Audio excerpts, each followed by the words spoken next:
nosso preletor da noite, o Luiz. Seja bem-vindo, sinta-se abraçado por todos e fique à vontade, viu, Luiz? E muito obrigada pela presença. Boa noite, então, a todos. O prazer é meu, é um privilégio poder ser útil à nossa doutrina, poder trazer informações, algumas reflexões que acrescentem, né, nos tragam uma visão diferente, e é o que eu vou procurar fazer na aula de hoje. Que tem, acho que tudo a ver com o que vocês estavam colocando aí na primeira meia hora, né? Porque nós vamos falar de discípulos, o tema da aula é discípulos, apóstolos, e como apóstolo, o grande trabalho é justamente levar a mensagem de Jesus. Você tem que fazer uso da comunicação, do verbo. Então, tem a ver com o que foi discutido inicialmente, porque cada um dos apóstolos, dos discípulos, com as suas diferenças, com a sua forma de viver, de ver o mundo, de conversar, de expor, fizeram a sua parte. E nós, né, dentro de nossas limitações, de nossas capacidades, devemos também, né, procurar fazer a nossa parte como discípulo e como apóstolo. Eu trouxe aqui uns slides que eu vou compartilhar para facilitar com que vocês acompanhem o que eu vou colocar. Eu falo muito, tá? Mas fiquem à vontade. Se alguém quiser comentar alguma coisa, perguntar alguma coisa, é só levantar a mão e se colocar, tá? Não precisa ficar preocupado com isso. Abre o microfone e se coloca. Não precisa levantar a mão e esperar eu ver, porque às vezes eu não vejo e aí você acaba não se colocando. Então fique à vontade, abre o microfone e se coloque. Até de repente é importante para enriquecer a aula ou para comentar alguma coisa que eu, né, por acaso venha a esquecer. Bem, eu compartilhei aqui o primeiro slide, todos veem? Só dá um ok para mim, Ângela. Você está vendo? Para mim está abrindo ainda. Abriu. Tá, legal. Abriu. Eu começo apresentando esse quadro, que é o quadro da Santa Ceia. Alguns também chamam da Última Ceia. É uma representação do grande artista Leonardo da Vinci, que ele fez, né, da última atividade formal, né, de Jesus com os seus discípulos. É uma representação porque a gente não sabe, né, como isso aconteceu. Sabe-se que a última noite de Jesus ele passou dentro da cidade de Jerusalém, numa casa de um de seus seguidores, e que fizeram uma ceia, né, da Páscoa, todos juntos. É uma representação, né, ao certo não foi assim que aconteceu, porque o modo se fazer a ceia na época de Jesus era sentar-se ao chão, né, e a mesa eram banquinhos, era uma espécie, era baixa. Então, é só uma representação que Leonardo Vinci fez dessa última ceia, dessa Santa Ceia. Mas é relevante, né? Nós temos Jesus ao centro com os 12 discípulos ao seu redor. Isso aí, gente, é um quadro, tá? Só que ele é pintado na parede, num convento lá em Milão. É uma das coisas que todo turista quer fazer quando vai visitar Milão é ver esse quadro. É um quadro que tem 4,6 metros de altura por 8,8 de comprimento, ou seja, é um quadro muito grande. Imagina, né, um quadro, né, uma parede de 4,4 de altura com 8,6 metros de comprimento com esse quadro pintado. É uma coisa maravilhosa. Ele na Segunda Guerra quase foi destruído, teve que ser reparado, né? Mas ele está, né, é uma das grandes atrações lá de Milão e ele está disponível para visitação pública. Da mesma forma que eu coloquei que esse quadro é uma simbologia da última ceia de Jesus, a gente tem que ter a consciência que existe, né, o Jesus histórico e o Jesus da fé, o Jesus da teologia. E tudo que traz, ou quase tudo que está colocado no Novo Testamento, principalmente nos Evangelhos, nos Atos dos Apóstolos, não se tem comprovação científica, comprovação histórica. Nem o número correto dos discípulos se tem ao fato. Ah, mas não eram 12? 12 é um número cabalístico do judaísmo, né? Como é o número 3, como é o número 7, como é o número 40. E pode ser que Jesus, né, tenha tido 12 principais discípulos, como ele pode ter, e na própria Escritura, no próprio Evangelho, em alguns momentos fala isso, fala de 70 discípulos, fala de 400 discípulos. Ao certo que Jesus deve ter tido muitos discípulos, muito mesmo. E provavelmente deviam ter vários níveis de discipulado, de graus. Era muito comum na época as escolas místicas terem esse tipo de hierarquia, como hoje tem, né, na maçonaria, na Rosa Cruz e em outras fraternidades. E Jesus, com certeza, era um homem sábio. Ele existiu na história, na ciência, não se tem dúvida disso, apesar que tem alguns historiadores, alguns arqueólogos que ainda contestam a existência do próprio Jesus, mas é ponto meio que pacificado que Jesus existiu de fato, né, por tudo que se coloca, né, em torno dele. Agora, a quantidade de seus discípulos e os seus discípulos, isso ainda é ponto de questionamento. O que a ideia hoje é apresentar, de acordo com o que está trazido no Evangelho, os discípulos mais próximos de Jesus e a importância deles na missão de Jesus e o que nós podemos nos pautar, nos guiar para sermos discípulos de Jesus, principalmente discípulos de Jesus, quiçá apóstolos. Então eu começo, né, colocando justamente a diferença entre discípulo e apóstolo. Né? A gente ainda confunde, muita gente ainda confunde o contexto, alguns acham que é sinônimo, e não são sinônimos. Discípulo é todo aquele que segue um mestre, e Jesus era um mestre, era um homem sábio. Então, ser discípulo de alguém é seguir o que esse alguém, o que esse mestre ensinou, é viver em acordo com esses ensinamentos no seu dia a dia. Então, ser discípulo de Jesus é viver no nosso dia a dia de acordo com os seus ensinamentos. E cada um de nós tem que procurar ser o melhor discípulo que puder, dentro de nossas limitações. E apóstolo? Apóstolo é um discípulo, mas é um discípulo que leva a mensagem do mestre adiante, para que, com esse trabalho apostolar, ele consiga novos discípulos, novos seguidores para seu mestre.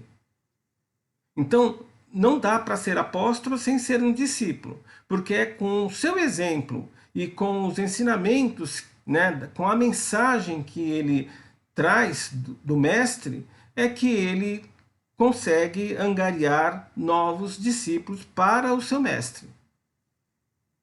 O apóstolo, inclusive, pode não ter o seu mestre de referência principal vivo. No caso, por exemplo, de Paulo, Paulo foi um discípulo de Jesus? Foi. Mas ele conheceu Jesus? Não. O Paulo de Tarso não conheceu Jesus. Ele foi um discípulo direto de Pedro. Que sim, Pedro sim foi discípulo de Jesus e conheceu Jesus. Mas eu posso falar que Paulo foi discípulo de Jesus? Foi. Porque se ele era discípulo de Pedro e Pedro era discípulo de Jesus, então Paulo também era discípulo de Jesus. Mas o mestre direto de Paulo era Pedro. E Paulo foi apóstolo de Jesus? Foi. Porque ele levou a mensagem, se não foi o principal, foi um dos principais apóstolos de Jesus, que levou a mensagem de Jesus adiante. Muitos acreditam, inclusive, que se não existisse Paulo, a igreja cristã não seria, né, o que é hoje. Talvez fosse só uma seita judaica. E lembrando, o cristianismo nasceu do judaísmo, e se não fosse o trabalho de Paulo de levar os ensinamentos de Jesus, os seus exemplos, a sua mensagem de paz, amor, fraternidade, de perdão, para além, para os gentios, para aqueles que não eram discípulos, não eram judeus, talvez o cristianismo, a mensagem de Jesus ficaria presa só ali na região da Palestina, onde imperava o judaísmo. Então é isso. Discípulo é aquele que segue o mestre, que vive em acordo com os ensinamentos do mestre. Ser discípulo de Jesus é viver, então, em acordo com esses ensinamentos, com esses exemplos. Apóstolo é um discípulo que leva a mensagem do mestre adiante. Ser apóstolo de Jesus é levar a mensagem de Jesus adiante com os exemplos e com a palavra. Bem, quem são os legítimos discípulos de Jesus? Ou de Cristo? Né? Cristo é um título, é ungido, é aquele que é abençoado, é o Messias. Então, Jesus Cristo, né? O Cristo é um título de Jesus. Jesus, o Messias. Jesus, o abençoado, ou ungido. Ser cristão é, então, honrar o título, né? Que Jesus tinha como discípulo. Quem são os legítimos discípulos de Jesus? É aqueles que vivem de maneira cristã, seguindo os ensinamentos do nosso principal mestre, que foi Jesus. Bem, falando um pouco, né, de João Batista. João Batista foi o precursor, por quê? Porque antes de Jesus começar a sua missão, ele foi anunciado por João Batista. João Batista, ele, de acordo com as escrituras, ele era primo de Jesus,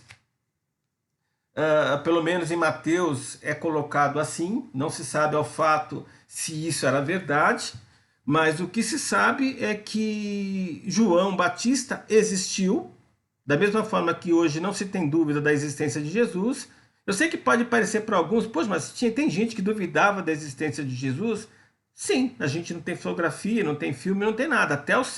Até 40, 50 anos atrás, né? Ainda se discutia na ciência se Jesus realmente existia ou era simplesmente um mito, como, por exemplo, a Mitra. Né? O Mitra, até hoje, não se provou a sua existência. E hoje acredita-se que Mitra foi uma lenda, né? É um mito. Mas isso não se tem a mesma coisa com Jesus. Né? Mitra era o deus de quem praticava o mitraísmo, que era a região padrão de Roma e dos soldados romanos. Na época de Jesus era Mitra, que era a principal religião dos romanos. Deus, né? O mitraísmo era a religião. Jesus não. Jesus hoje, cientificamente, se comprova a sua existência. João Batista também. Né? Não se tem dúvida da existência de João Batista. Como é que se chega a isso? Né? A essa comprovação? Bem, por artefatos arqueólogos, por restos de livros que se acham, por múltiplas constatações, ou seja, mais de um livro se fala do mesmo personagem, ou seja, autores diferentes que não se conheciam, que viviam em regiões diferentes, falam do mesmo personagem. Então, fazendo esses cruzamentos, né, do que está escrito, com dados históricos, com a origem do livro, do que é se colocado, né, então se tem certeza hoje que tanto Jesus como João Batista viveram, né, por volta do ano zero ou do primeiro século, né, do nosso tempo. E, de acordo com as escrituras, João Batista, né, ele fazia uma cerimônia de batismo no Rio Jordão, que é um rio até hoje que corta toda a Palestina. E esse rito é um rito que o mitraísmo tinha, era uma cerimônia mitraísta, mas também era uma cerimônia essênia. Na verdade, é uma cerimônia que quase todas as religiões têm, né, onde, através da água, se faz um rito de passagem, onde o homem velho é abandonado e surge-se um homem novo, um homem que assume novos compromissos, como vocês assumiram quando assumiram o grau de aprendiz. Na nossa doutrina, a gente não faz, né, uma cerimônia com toda a pompa, né, de passagem, mas a ideia é que o aprendiz, né, ele assuma compromissos consigo mesmo e com a sociedade. Quando vocês atingirem o grau de servidor, vão ser novos compromissos que serão assumidos, e assim por diante. Por isso que a nossa escola é uma escola iniciática. A escola de aprendizes do Evangelho é uma escola iniciática. Por cada passagem de grau, a gente assume novos compromissos. Eu, por exemplo, como discípulo, né, tenho compromissos que vocês ainda não têm condições de assumir, porque vocês estão se preparando para assumir esses compromissos. Vocês têm compromissos de aprendizes, e como aprendizes vocês devem procurar honrar esses compromissos da melhor maneira possível. João Batista, então, como essênio, e a gente tem certeza hoje que ele era um essênio por causa da descrição que é feita no Evangelho, principalmente de Mateus, da forma como ele se alimentava, da forma como ele vestia, e se tem hoje bem definido como era o modus vivendi de um essênio.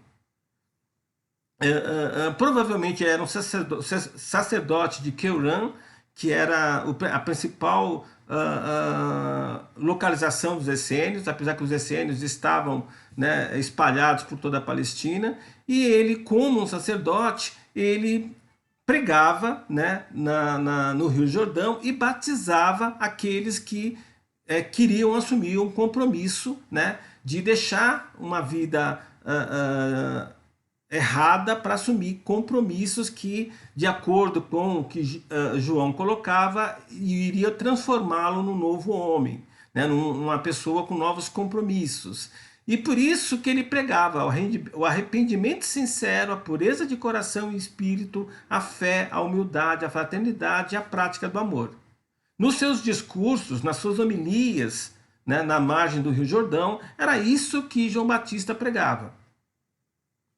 Jesus, né, não foi discípulo de João Batista, pelo menos entende-se que ele não era discípulo, mas ele deixou-se, né, batizar por João Batista para justamente representar que ali era o marco da vida dele, que a partir daquele momento ele ia se dedicar à sua missão, né, encarnatória, de levar uma nova mensagem, uma nova visão de mundo para a humanidade. E assim o fez.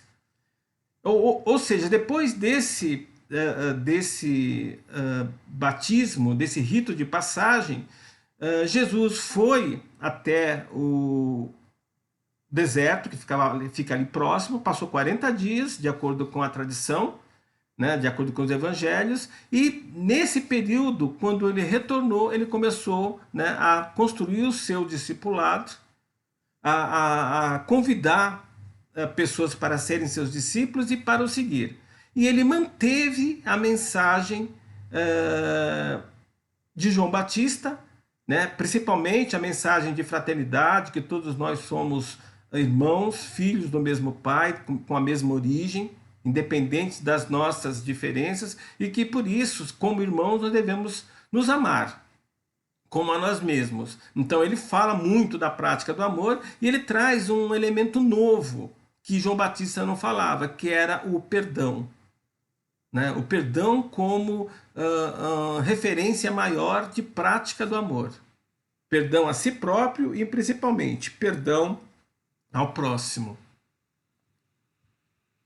Bem, aqui então está a lista dos 12 discípulos, né, de acordo, tem os numerozinhos para indicar de acordo com o quadro. Depois eu vou passar essa apresentação, esse PowerPoint para a Ângela, então vocês vão ter acesso, não precisam ficar preocupados em anotar nada agora, né? Vai ficar com esse quadro e com essa numeração aqui, vocês vão ter condições, né, de identificar, né, de acordo com Leonardo da Vinci, né, quem é quem. Porque a gente não tem nenhum desenho desses discípulos, não temos nem certeza da sua quantidade e dos seus nomes. Tá? Mas, de acordo com a tradição cristã, de acordo com as escrituras, nós temos como os discípulos Bartolomeu, que num dos evangelistas não aparece, então na lista de Mateus aparece como Bartolomeu. Já em Lucas não aparece como Bartolomeu, não tem Bartolomeu, mas tem Natanael. Acredita-se, né, esse é o consenso comum, que Bartolomeu e Natanael eram o mesmo nome, era o mesmo discípulo. Outros acreditam que não, enfim. Nos outros nomes há concordância, né? Tiago Menor, André, Pedro, João, Tiago Maior, Tomé, Filipe, Mateus, Judas, né? São Judas Tadeu, Simão e Judas Iscariotes. Eu vou, a partir de agora, falar um pouquinho sobre cada um, de acordo com a visão de Mateus, mas de acordo com o evangelista, esses discípulos aparecem em momentos diferentes, mas, né, como eu tinha que escolher alguma forma, eu vou seguir a ordem que aparece no Evangelho de Mateus. Lembrando que nós temos 4 evangelhos. Nós temos o evangelho pela ordem, de acordo com a Bíblia, começa com Mateus, depois nós temos Marcos, depois nós temos Lucas e por último João. Só que na ordem, de acordo com a arqueologia e com a história, né, os historiadores, o primeiro evangelho a ser escrito não foi o de Mateus, e sim o de Marcos, que foi escrito mais ou menos, acredita-se hoje, por volta do ano 65, ano 70 do primeiro século, ou seja, mais ou menos 35 anos depois da morte de Jesus. Né? Alguns até questionam se realmente foi Marcos que escreveu ou algum discípulo, né, de Marcos que escreveu o livro de Marcos, o Evangelho de Marcos.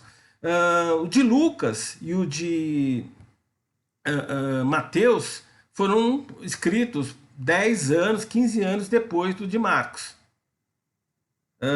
E o João foi escrito por final, né, do século I, início do século II, né, essa mais ou menos. Ou seja, no início, pelo menos nos primeiros 30 anos, não se tinha evangelho. Então, os ensinamentos de Jesus, né, eram repassados mais por via oral, tradição oral. O que se tem hoje, o que se acredita hoje, é que existiam uns escritos, que alguns chamam de evangelho de sentenças que continham ensinamentos de Jesus. Alguns até atribuem ao evangelista Mateus esses escritos, porque dos discípulos, né, com certeza só sabiam ler e escrever Mateus, que era cobrador de impostos, então ele tinha que com certeza sabia ler, escrever e fazer pelo menos operações de cálculo básica. Então Mateus com certeza sabia ler e escrever. Tomé, acredita-se, alguns acreditam, outros não, que Tomé também, por ter origem grega, sabia ler e escrever. E com certeza Judas Iscariotes, por ser comerciante e inclusive cuidar, né, do dinheiro das caravanas, né, das viagens que Jesus fazia, também saber ler e escrever. Enfim, ou seja, dos 12, 2 com certeza, né, Mateus e Judas Iscariotes, e talvez Tomé sabiam ler e escrever, os outros não sabiam. Então, acredita-se hoje que existe lá o evangelho de Tomé, que não é um evangelho canônico, ou seja, ele não faz parte da Bíblia, e nesse evangelho de Tomé, acredita-se que seja o primeiro evangelho realmente construído, é um evangelho apócrifo, né, porque não foi aceito pelos pais da igreja no terceiro século, né, quando foi feito o concílio o segundo concílio que definiu tudo. Mas ele tem várias sentenças. Acredito que o Evangelho de Tomé tenha sido feito por volta do ano 50, ou seja, 15, talvez até 20 anos antes do Evangelho de Marcos. E tem o Evangelho que nunca se achou esse Evangelho, mas como existem trechos que não estão em Marcos, que é o primeiro Evangelho, mas estão em Mateus e Lucas, passagens muito iguais, acredita-se que tanto Mateus como Lucas, de maneira independente, tinham cópia desse evangelho porque a forma como eles escreveram é muito parecida. Então, provavelmente, eles tiveram como uma guia, uma referência, esse evangelho de sentenças que provavelmente alguns, acreditam, eu penso assim, foi Mateus que escreveu. Então, Mateus anotava, ele já tinha esse costume de anotar, né, as viagens de Jesus, os ditos de Jesus, os prodígios de Jesus, e essas anotações de Mateus serviram como base para a escrita do Evangelho de Mateus, né, 35, 40 anos depois da crucificação de Jesus, como também serviu de base para o Evangelho de Lucas, que foi mais ou menos na mesma época. Já Marcos não usou esse evangelho. Marcos usou, como Marcos era discípulo de Pedro, ele escreveu o que Pedro passou para ele. Então existem, né, 4 grandes evangelhos que estão na Bíblia, são evangelhos canônicos. 3 são sinóticos, que são muito parecidos, que é o de Marcos, Mateus e Lucas, e um, né, não é sinótico, que é o Evangelho de João.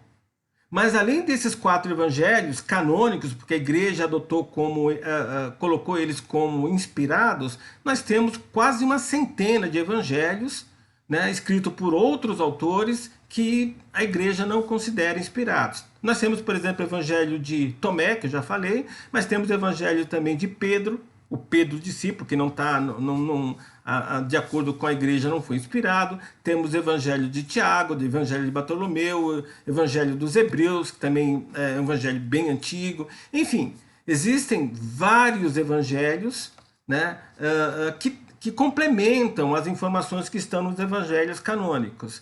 Todos esses evangelhos, se vocês procurarem, vocês vão encontrar em PDF na internet hoje fácil, né? E é questão de querer ler e conhecer informação, conhecer detalhes, que eles complementam muito os evangelhos canônicos. Bem, eu falo demais, eu avisei. Se alguém quiser perguntar, não é só abrir o microfone e perguntar ou comentar. Bem, vamos começar então falando de André. Eu vou então pela ordem, né, que eu acho mais apropriada, seguindo o evangelista Mateus. Então, André era irmão de Pedro, e ele foi o primeiro discípulo a seguir Jesus. Ele era, tanto André como João, eles eram discípulos de João Batista. Então, quando Jesus voltou dos 40 dias no deserto, Jesus foi batizado, foi jejuar e se preparar para a sua missão no deserto, voltou, e quando ele voltou, ele passou de novo no Rio Jordão, e aí, tanto André como João resolveram seguir Jesus. Então André, que era irmão de Pedro, né, era um discípulo de João Batista, que resolveu seguir Jesus, de acordo com o que está colocado no Evangelho. Ele foi, né, atuante, ele é um dos discípulos que mais aparece também no Evangelho, ao contrário de outros que são só citados, como por exemplo Bartolomeu ou Natanael. André não é o discípulo que mais aparece. O que mais aparece é Pedro, lógico, né? O apóstolo Pedro. Aparece também bastante o Tiago Maior e João. Mas André está ali entre os principais discípulos que aparecem, né, no texto bíblico. Então, André, né, foi, juntamente com João, foram os 2 primeiros discípulos de Jesus quando ele voltou, né, dos 40 dias do deserto. Tanto João como André estavam seguindo, né, acompanhando os discursos, as homilias de João Batista. Quando Jesus retornou do deserto, eles resolveram seguir Jesus. E aí João, né, tomou a liberdade de convidar Jesus para conhecer Pedro, que era irmão do João. Pedro, irmão mais velho. Existe uma possibilidade de João,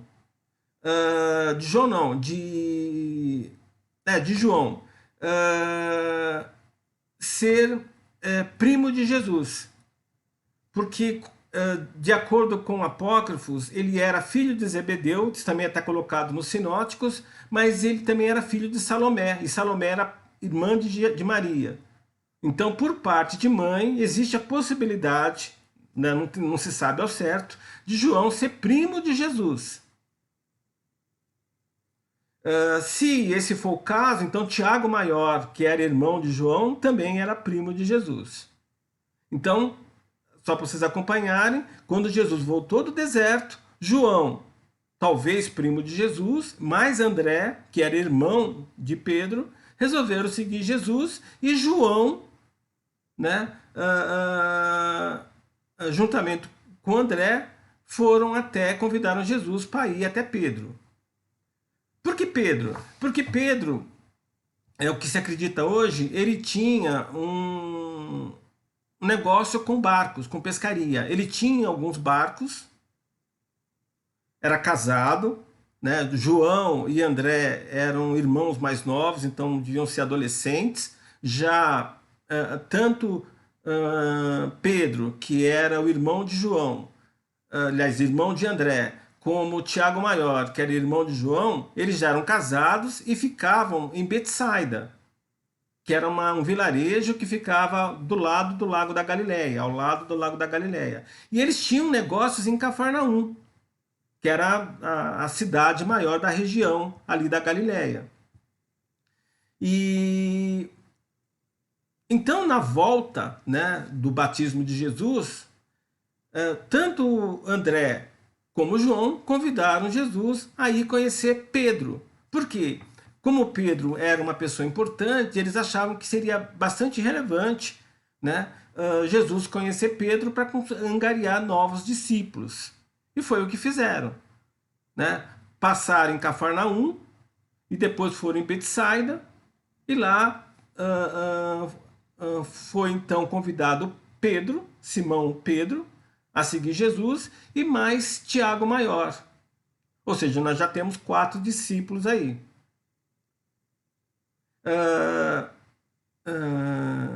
Tanto Pedro, né, como Tiago Maior, como João, eram os 3 principais discípulos de Jesus. Então, em várias passagens importantes do Evangelho, os 3 discípulos são listados juntos, né? Pedro, que era o primeiro papa, considerado o primeiro pai da igreja, o primeiro papa da igreja, como João, que era por alguns, né, o discípulo preferido de Jesus, que Jesus na cruz pediu para que cuidasse da mãe, e assim fez João. Ou seja, esse João é o mesmo evangelista. E nós temos ainda, né, o Tiago Maior, que era o irmão do João, que também foi muito importante nos primeiros tempos, né, da igreja cristã, né, da Casa do Caminho, enfim. Inclusive, existe, né, pelo menos de acordo com a tradição, os restos mortais do Tiago Maior estão na Espanha, né? Tem lá o Caminho de Santiago de Compostela, que é justamente o caminho para a igreja onde estão os restos do Tiago Maior. Enfim, né, nós já temos então aí, né, os 4 primeiros discípulos. E os 3 principais, que são os mais listados nos evangelhos. Repito, Tiago Maior, João, os 2 eram irmãos, Tiago Maior era casado, e o João é o João Evangelista, que era seguidor de João Batista. Aí nós temos o Pedro, que também era casado, irmão de André, que estava com João quando Jesus foi batizado. Bem, Filipe também morava em Betsaida e era um amigo do Tiago Maior. Tiago Maior convidou Filipe e Filipe então seguiu também Jesus. Nós já temos 5. E aí eles foram, de acordo com as escrituras, para um casamento, bodas de Canaã. Né? Jesus foi com esses discípulos que ele já tinha, de acordo com a escritura, convidado a segui-lo, serem pescadores de homens, ou seja, levar, né, uma mensagem que atraísse novas almas, novos espíritos, para que atendessem, né, aos ensinamentos, aos exemplos que Jesus estava deixando. E aí, nessas festas de Canaã, foi então convidado Bartolomeu, né, de acordo com a sequência que foi convidado, que também aparece, como já comentei, com o nome de Natanael no outro evangelho. Acredita-se que, né, é o senso comum que Bartolomeu e Natanael sejam o mesmo discípulo. Alguns, gente, olha só que interessante, aí é uma curiosidade. Nessas bodas de Canaã, que é onde acontece o primeiro milagre de Jesus, de acordo com a Escritura, ou seja, ele converte a água em vinho, alguns, é uma hipótese de alguns historiadores, acredita-se, né, por alguns historiadores, que na verdade não foi o casamento de Bartolomeu, como alguns historiadores acreditam que tenha sido, mas sim o casamento de Jesus com Maria de Madalena. Olha só, por quê? Porque quem cuidava da festa era a mãe do noivo, de acordo com a tradição judaica. Até hoje é assim. A mãe do noivo é a responsável pelo cuidado, pela comida, pela bebida, pelos funcionários. E, de acordo com a narração dessa festa, é Maria que pede para Jesus intervir porque o vinho tinha acabado. Né? Que se Jesus fosse o noivo, seria algo super comum. Jesus tomar alguma providência para que se resolvesse o problema. Então, existe essa especulação que essas bodas de Canaã foi um casamento de Jesus, talvez com Maria de Madalena, que tem boa parte dos exegetas, estudiosos da Bíblia, que acredita que Jesus tinha como companheira a Maria de Madalena, que não tem nada a ver com prostituta ou com a mulher que lavou seus olhos, de acordo com a história. São 3 mulheres diferentes. Mas enfim, mesmo porque eles acreditam nisso, porque tem uma outra passagem no final do Evangelho que diz que Maria de Madalena vai ao túmulo de Jesus, né, limpar o corpo, né, perfumar o corpo, e quem fazia isso era a esposa, né, de acordo com a tradição judaica da época. Então é muito estranho, né? Tem alguns fatos que realmente fazem pensar.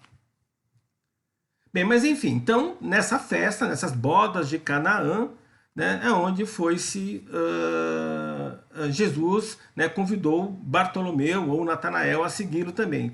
E junto com Bartolomeu veio outros, por quê? Essa festa foi em Caná ou Canaã. Alguns pronunciam Canaã e outros pronunciam Caná. Na verdade, a região ali é de Canaã, né? Toda a região da Galileia ali, né, era a terra prometida, então seria Canaã. E Caná seria uma cidade pequena, próxima a Cafarnaum, que era a maior cidade da região.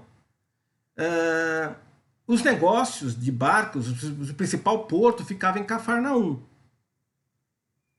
Pedro morava em Betsaida, que era do outro lado do lago, e Caná não era uma cidade litorânea, ficava mais no interior. E Mateus era cobrador de impostos que ficava em Cafarnaum, porque era um centro de interpostos dos romanos. Existia, na época de Jesus, uma estrada feita pelos romanos, pavimentadas, com guia e tudo mais, que era chamada Via Maris. Ela vinha lá da região do Egito, vinha serpenteando pelo litoral, e chegava ali na região, na Cesareia de Filipe, ela entrava para o interior e passava por Cafarnaum, e aí ia lá para a Síria, para Damasco. Então era a principal estrada romana, que era uma estrada não como a gente conhece hoje, né? Era pavimentada, mas não tinha iluminação, mas tinha vários locais onde podiam, né, as tropas se acomodarem, porque os romanos faziam muitas estradas justamente para facilitar o deslocamento de suas tropas e facilitar o comércio, de certa forma facilitar o transporte. E em algumas cidades você tinha então locais de cobrança de impostos. Cafarnaum era uma cidade, então, onde tinha lá um centro de cobrança de impostos. Por quê? Era uma cidade que servia como cruzamento, ou seja, vários, não só galileus, né? Ou seja, não só o povo da Palestina passava ali, que era o povo da Palestina, eram os galileus, os samaritanos e os judaístas. Né? Judaístas era quem nascia na Judéia, os samaritanos é quem nascia na Samária e Galileu quem nascia na Galileia. Além dessas três regiões compostas por judeus, você tinha gente que vinha da Síria, você tinha o pessoal da Fenícia, você tinha o pessoal da Assíria, do Egito, ou seja, era um local onde passava muito estrangeiros. Então, alguns acreditam que Jesus escolheu essa cidade justamente para sua mensagem ser levada o mais longe possível, os seus feitos, os seus ensinamentos, porque era uma cidade com muito trânsito de pessoas. E ali que Mateus morava para cobrar impostos, então. Né? Alguns também especulam que Mateus também era primo de Jesus, só que por parte de pais, porque tem apócrifo, né, que fala que Mateus era filho de Alfeu. E Alfeu, né, especula-se que era irmão de José, pai de Jesus. Se isso for verdade, então Mateus, né, também era primo de Jesus. E alguns vão mais longe ainda, né? Que não só Mateus era primo de Jesus, mas como também Tiago Menor, não é o Tiago Maior, Tiago Menor, que é convidado logo depois de Mateus, também era primo de Jesus. Por quê? Porque também tem escrito que fala de filho de Alfeu. Então tem lá Tiago, filho de Alfeu, tem lá Mateus, filho de Alfeu. Será que esse Alfeu era o mesmo? Se é, então os dois eram irmãos. E se outra passagem fala que o irmão de José, Alfeu, tal. Se Alfeu, esse que era o pai de Mateus, esse Alfeu que era pai de Tiago Menor, e esse Alfeu que era irmão de José, é o mesmo Alfeu, então significa que Mateus, Tiago eram primos de Jesus por parte de pai. Da mesma forma que João e Tiago Maior eram primos de Jesus por parte de mãe. Mas são possibilidades, gente. Né? Eu estou dando uma nova visão menos romanceada, até para que a gente tenha essa visão que o que está colocado nos evangelhos a gente não pode levar a risco. Os evangelhos eles não têm nenhuma obrigação histórica. Evangelho é um estilo de escrita. E, como eu já coloquei, foram escritos mais de 100 evangelhos. E a Bíblia e os pais da igreja escolheram 4 para fazer parte, né, da Bíblia. Mas não tinham só esses. Mas eles, em conjunto, os 4 sinóticos, que realmente são os 4 com mais informação, e mais os outros, permitem, né, justamente esse estudo, essa correlação, que permitem justamente a gente, de maneira científica, né, corroborar que Jesus existiu e que ele realmente deixou uma mensagem, né, de paz, amor, fraternidade para que seguíssemos. Então, Tiago Menor, né, também aparece nesse contexto, nas bodas de Canaã. O evangelista apresenta para a gente, além do Bartolomeu, apresenta para a gente o Tiago Menor, Mateus, e aí, né, nós já estamos com um grupo bastante interessante de discípulos, que além dos 4 iniciais, nós já temos agora, né, 8 discípulos, se a gente contar também o Bartolomeu. Bem, Judas Tadeu, né, também existe a possibilidade de ser primo de Jesus, mas enfim, também é um discípulo também bastante conhecido, né, um santo católico, cristão, que muitas pessoas têm, né, como predileção. ele realmente, né, deixou, de acordo com a tradição cristã, bastante feitos. Como a grande maioria dos discípulos e futuros apóstolos teve uma morte difícil, né, uma morte trágica, mas, né, na época, imagina-se, a maioria das cidades na época de Jesus, que não faziam parte da Palestina, eram cidades politeístas. E mesmo dentro da Palestina, quando eu falo Palestina, Galiléia, Samária e Judéia, eram regiões judaicas que professavam o judaísmo. Aí de repente aparece, né, um apóstolo, né, trazendo uma mensagem, né, que de certa forma bate de frente com o que acreditavam na época. Então, as crenças politeístas tinha que encarar uma crença monoteísta, né, de acreditar num único Deus. Os judeus, para os judeus isso não era problema, porque eles acreditavam em Yahvé. A gente tem que lembrar que Jesus também era um judeu. E ele mesmo fala que não veio, né, se contrapor, né, às escrituras judaicas. Ele veio só estender o que as escrituras traziam.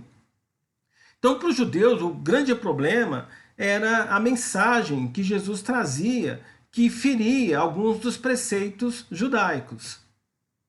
Mas a resistência à mensagem de Jesus era menor. A grande diferença foi justamente a presença de Paulo, que resolveu levar a mensagem de Jesus não só para os judeus, que era mais fácil, né? Difícil, né?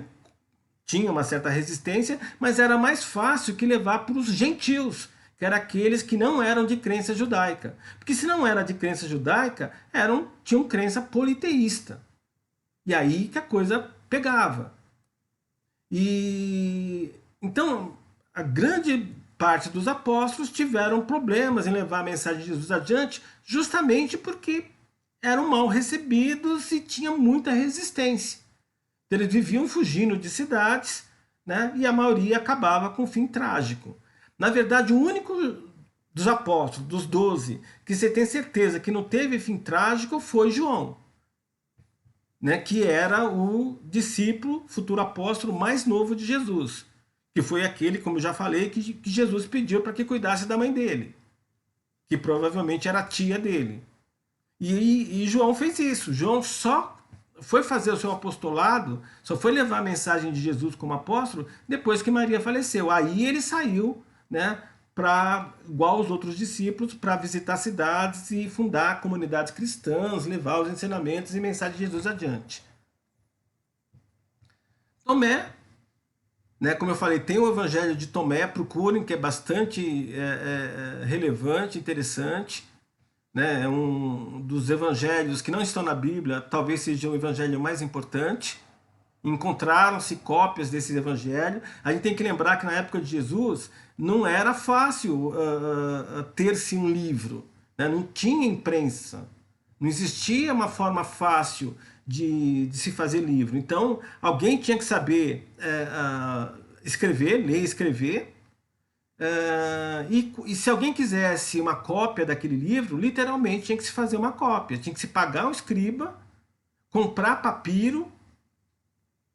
Tanto pagar o escriba como pagar um papiro não era para qualquer um, para fazer a cópia do livro. Por isso que a gente encontra tão poucos livros daquela época, principalmente do século I, praticamente só se tem fragmentos. Do século II já se tem bastante livros, mas mesmo assim poucos, né? Então, Tomé, de acordo com os estudos, acredita-se que ele é um dos 3 discípulos que sabiam ler e escrever. Né? Tomé, como eu já falei, Mateus, que era cobrador de impostos, e Judas Iscariotes, que era comerciante. Judas Iscariotes era o único que não era galileu. Né? Ele era da Judéia, de uma vila, né, de um vilarejo chamado Iscariotes. Por isso, Judas Iscariotes. Era comum na época de Jesus usar-se como referência a uma pessoa, fazer referência ao pai ou à mãe. Então, Jesus, filho de Maria, ou Jesus, filho de José, ou fazer-se referência à cidade aonde nasceu, Jesus de Nazaré. Hoje também está pacificado que Jesus não nasceu em Belém. Jesus nasceu em Nazaré. Belém foi mais uma condição, né, que o único que fala sobre isso é Mateus, como Mateus fez o evangelho para os judeus, para que se cumprissem as profecias de Isaías. Mas hoje tem se pacificado que os eventos relatados no evangelho de Mateus não aconteceram da forma como está ali colocado. Então, Simão Zelote, questiona-se muito se ele realmente era um zelote. Zelote era uma seita judaica que pregava a libertação pelas armas do jugo romano. Então, questionam-se muito se Simão realmente era um zelote, porque imagina-se que um zelote não iria seguir Jesus, porque o que se esperava na época dos Messias é que eles fossem grandes soldados, grandes guerreiros.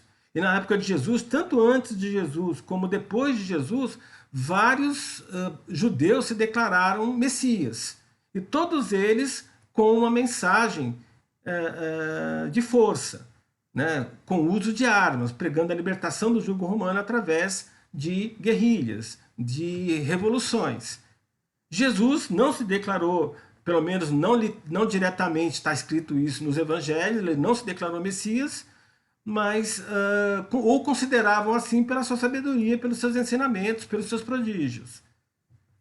E acredita-se que se Simão fosse um zelote realmente, ele não seguiria Jesus, porque os zelotes eram uma seita que queria a libertação por armas. E Jesus, né, trazia uma mensagem totalmente diferente. Né? Jesus até pedia para oferecer o outro rosto, a outra face, né, ao agressor. E colocava, né, dai a César o que é de César. Então Judas Iscariotes, né, é o outro discípulo, né, dos 12, agora ele é o último, que eu estou chegando aqui ao final. Ele, né, não é, como eu falei, não é da Galileia, ele é da Judéia, e de acordo com isso, foi o único que não foi chamado por Jesus. Ele se ofereceu para seguir Jesus. E existe um pseudo, não se sabe se foi Judas que escreveu mesmo, existe um evangelho de Judas, aonde ele traz uma versão totalmente diferente, né, do que está colocado nos evangelhos sinóticos, aonde ele se coloca não como um traidor, mas como um discípulo que traiu Jesus a pedido do próprio Jesus. Né? Então ele fez o que fez porque Jesus queria se sacrificar naquele dia. Alguns estudiosos dão valor ao que está escrito porque Jesus chegou num domingo de Ramos, né? Ele entrou por um dos portões da cidade de Jerusalém e ele entrou no meio da multidão. E durante o dia ele sempre se colocava no meio da multidão para evitar de ser preso. E à noite ele sempre ficava num local diferente dentro da cidade, dentro dos muros de Jerusalém, né, para que não se soubessem onde ele estava. E no único dia que ele não fez isso foi justamente a quinta-feira depois da Santa Ceia, onde ele saiu da cidade de Jerusalém, né, e foi lá no jardim de Getsemane, né, para ser preso lá. Então, com certeza, ele devia imaginar isso, que os portões estavam sendo vigiados, porque era lógico que o Sinédrio e talvez até os romanos queriam prender Jesus. Enfim, né? Então existe essa outra versão, mas a versão tradicional é que Judas realmente traiu Jesus.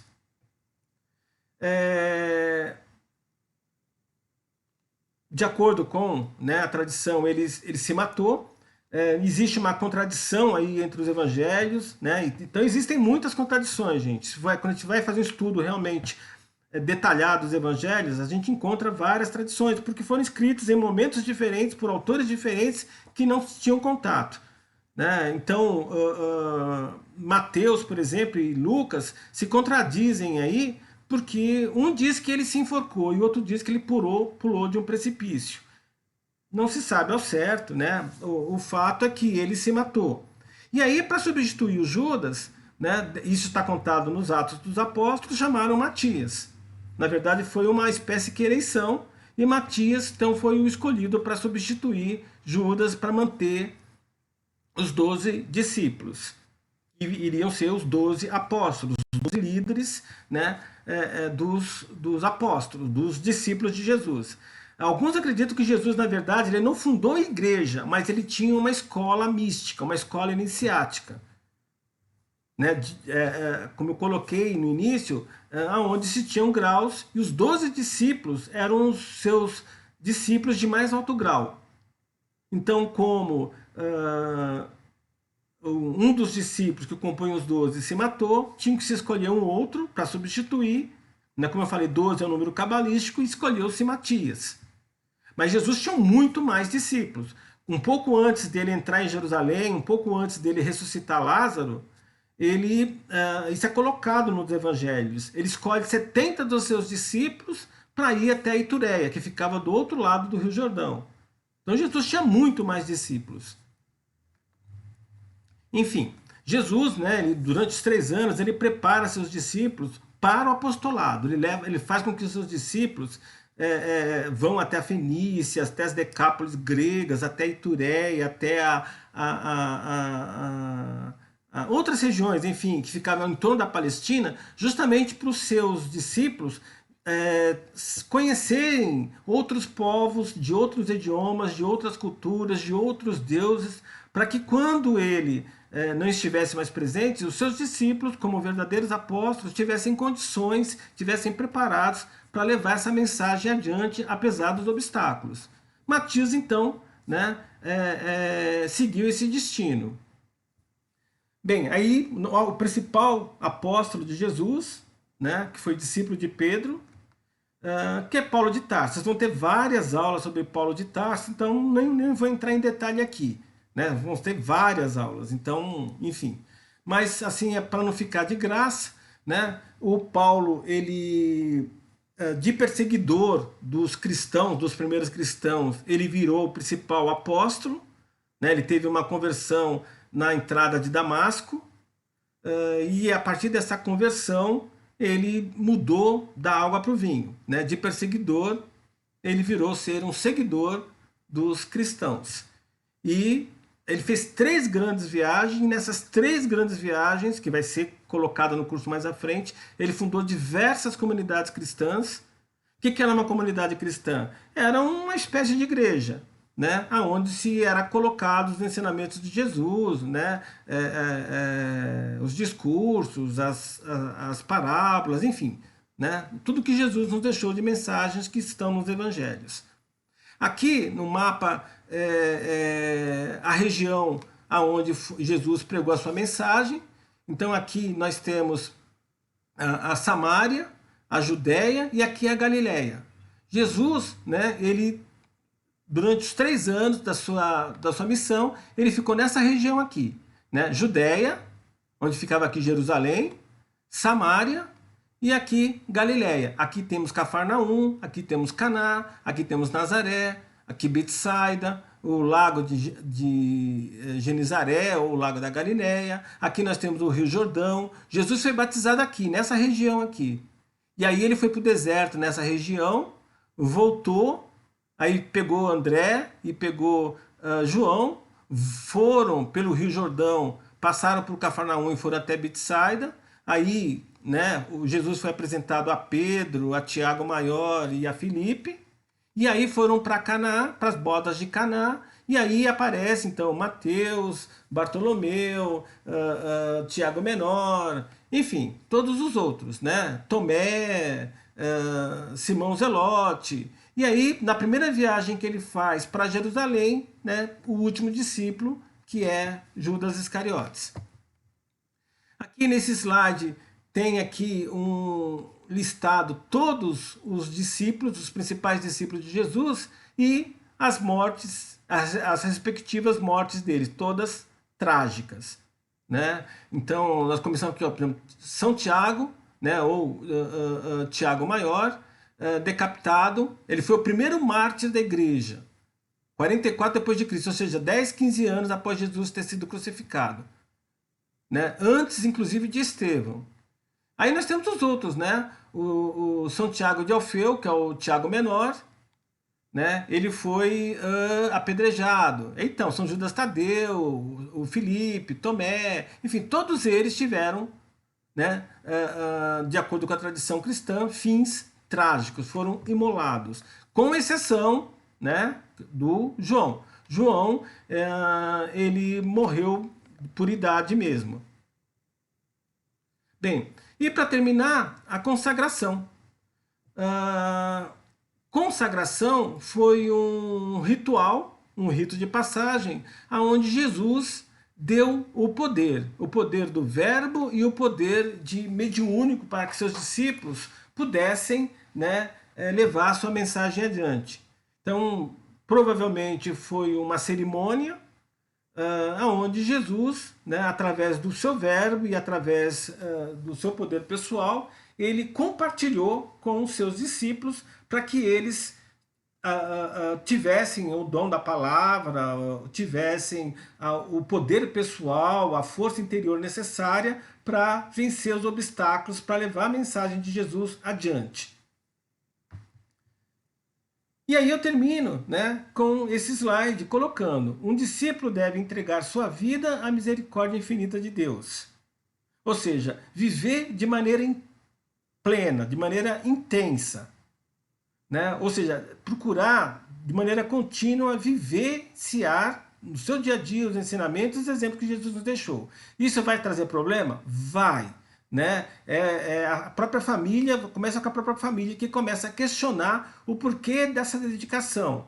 Não tem mais tempo para nada, é final de semana, é à noite, é curso disso, é curso daquilo, enfim. Confiar na condução e no poder divino do amor, né? Isso é fé. Fé é confiar. Confiar, né, na divina providência, né, na sua justiça, né, na causa e efeito. Aceitando todos os obstáculos, porque a gente sabe que tudo que nos vem é por nossos méritos e deméritos. E agradecer por tudo que temos e somos. Né? Então,